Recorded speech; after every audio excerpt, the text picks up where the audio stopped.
केन्दुझर जिल्लार जोड़ा थाना अंचल एक बड़ धरणर चोरी घटना घटी।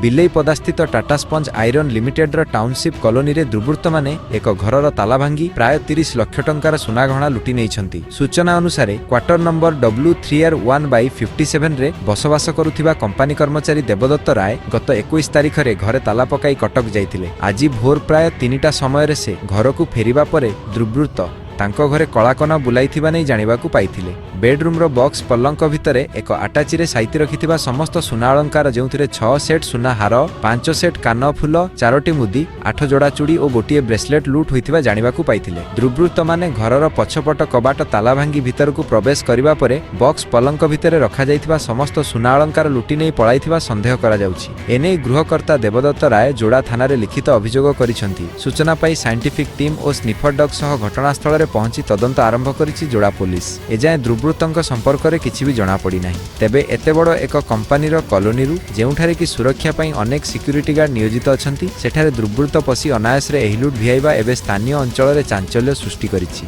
मेन एंट्रेंस डोर भितरडू लॉक हेछि। आमे पछाडू जाईकी देखिला बेलकू पछाड़ डोर आउजा आइछि।